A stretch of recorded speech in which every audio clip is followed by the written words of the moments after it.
it's Amanda, and today I want to tell you how you can start thrifting books from thrift stores to Amazon with just $500.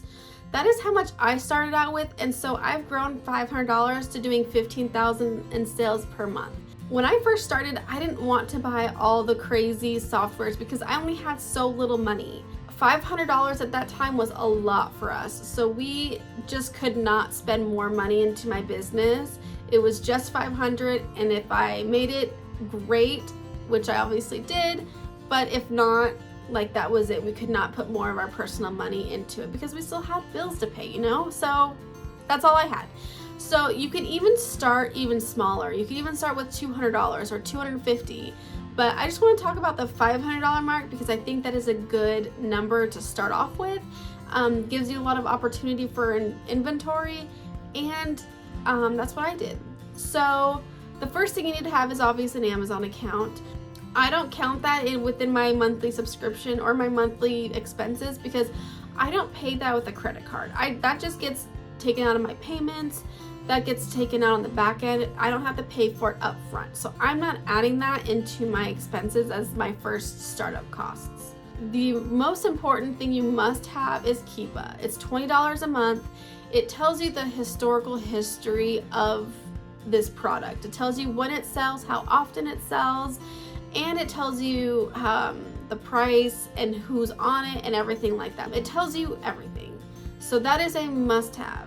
So you're already down to $480. So, you're already kind of slowly dwindling down.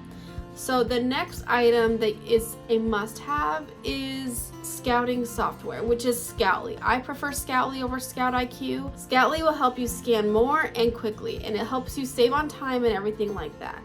So those are the two must-haves for thrifting books, in my opinion. Now, there are other softwares out there that can help you. For example, there's Seller Amp. But instead of using Seller Amp and spending $35, I believe, a month, you can use the Amazon's calculator. The Amazon's calculator also puts in like the fees and everything like that, and that's free. So for the first few months, you might want to just use that. And then the next is a software to help you list your items. Starting out, you could use, there's so many out there. There's AccelerList, but I prefer GoToLister. GoToLister is really geared towards books. It helps you scan in your items faster and gets them listed faster, and it has a great product analysis, and there's just so many features with GoToLister, but it is an extra fee a month. So just starting out, I wouldn't jump into GoToLister. I would start listing off of the Amazon Seller Central.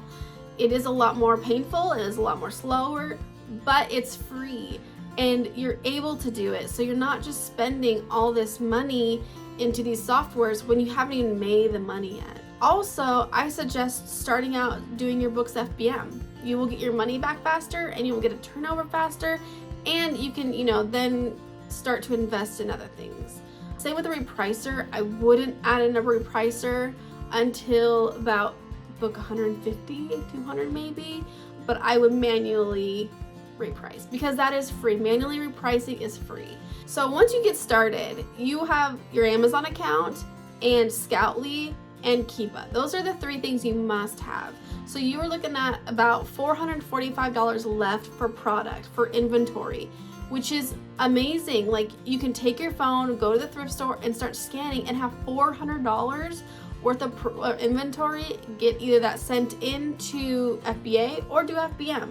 I prefer FBM for the first couple weeks just so you can kind of figure out how the shipping goes and you can kind of figure out how the system really works.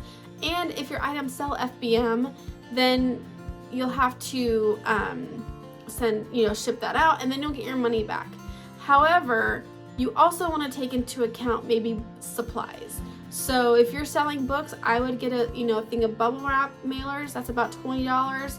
So I guess you are back down to $425, but you can spend $400 on product, on inventory.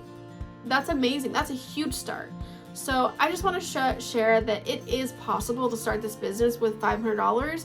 It's also possible to start with $200.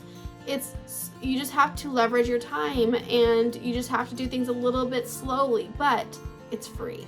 I hope this was helpful. Please reach out if you have any questions, and let's connect.